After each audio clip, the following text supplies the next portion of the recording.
Kids Learning World. Hi there! Do you know what an ostrich is? It's spelled O-S-T-R-A-C-H. Have you ever seen one before? That's okay. Let me tell you about it. Ostriches are fascinating birds that live in Africa.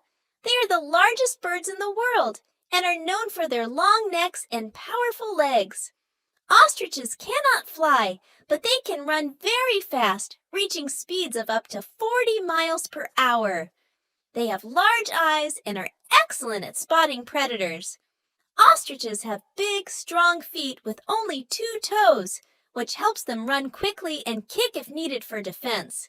They eat plants like grasses, seeds, and flowers. Ostriches lay the largest eggs of any bird, and their eggs are so strong that even a person can stand on them without breaking. Ostriches are unique and wonderful birds that are fun to learn about.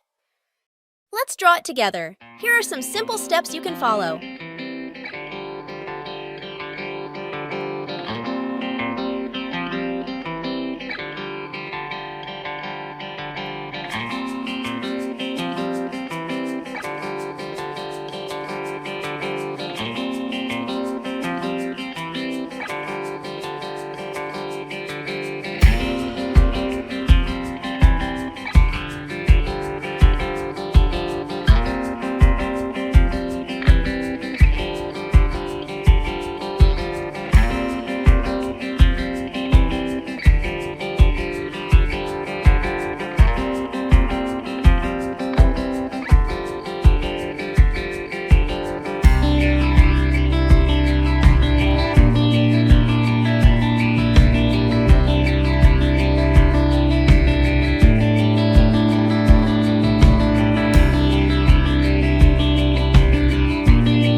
want to draw or learn something new, feel free to come back. Goodbye for now.